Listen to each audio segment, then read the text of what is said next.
This is the great secret of life.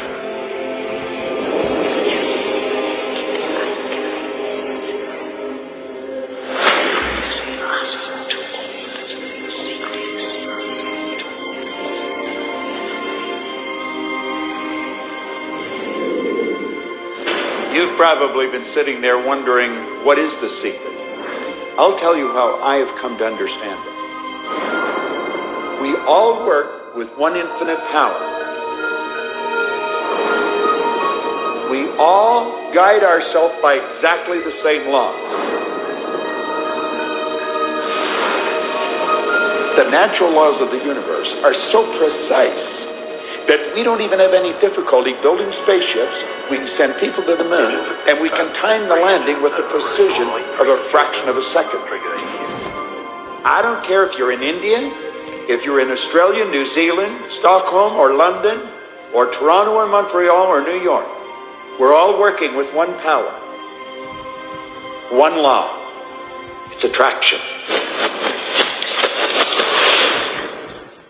The secret is the law of attraction.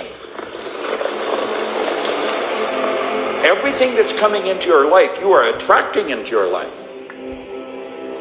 And it's attracted to you by virtue of the images you're holding in your mind. It's what you're thinking. You see, whatever is going on in your mind, you are attracting to you. Now, wise people have always known that. You can go right back to the ancient Babylonians. They've always known this. It's a small select group of people. Why do you think that 1% of the population earns around 96% of all the money that's being earned? Do you think that's an accident? It's no accident. It's designed that way. They understand something. They understand the secret. And you are being introduced to the secret. The greatest teachers who have ever lived have told us that the law of attraction is the most powerful law in the universe. Poets such as William Shakespeare, Robert Browning, and William Blake delivered it in their poetry. Musicians such as Ludwig van Beethoven expressed it through their music. Artists such as Leonardo da Vinci depicted it in their paintings. Great thinkers including Socrates, Plato, Ralph Waldo Emerson, Pythagoras, Sir Francis Bacon, Sir Isaac Newton, Johann Wolfgang von Goethe, and Victor Hugo shared it in their writings and teachings.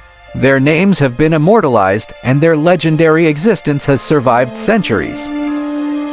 Religions such as Hinduism, Hermetic traditions, Buddhism, Judaism, Christianity, and Islam, and civilizations such as the ancient Babylonians and Egyptians delivered it through their writings and stories. Recorded throughout the ages in all its forms, the law can be found in ancient writings through all the centuries. It was recorded in stone in 3000 BC. Even though some coveted this knowledge, and indeed they did, it has always been there for anyone to discover.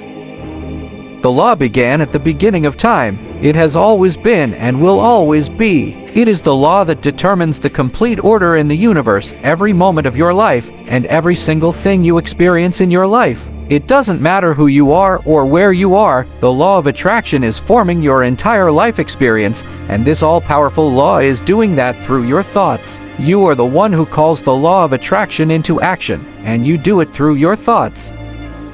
Why do you think that 1% of the population earns around 96% of all the money that's being earned? Do you think that's an accident? It's no accident. It's designed that way. They understand something. They understand the secret. People who have drawn wealth into their lives use the secret, whether consciously or unconsciously. They think thoughts of abundance and wealth, and they do not allow any contradictory thoughts to take root in their minds. Their predominant thoughts are of wealth. They only know wealth, and nothing else exists in their minds. Whether they are aware of it or not, their predominant thoughts of wealth are what brought wealth to them. It is the law of attraction in action. A perfect example to demonstrate the secret and the law of attraction in action is this. You may know of people who acquired massive wealth, lost it all, and within a short time acquired massive wealth again. What happened in these cases, whether they knew it or not, is that their dominant thoughts were on wealth. That is how they acquired it in the first instance. Then they allowed fearful thoughts of losing the wealth to enter their minds, until those fearful thoughts of loss became their dominant thoughts. They tipped the scales from thinking thoughts of wealth to thinking thoughts of loss, and so they lost it all. Once they had lost it, however, the fear of loss disappeared, and they tipped the scales back with dominant thoughts of wealth, and wealth returned. The law responds to your thoughts, no matter what they may be.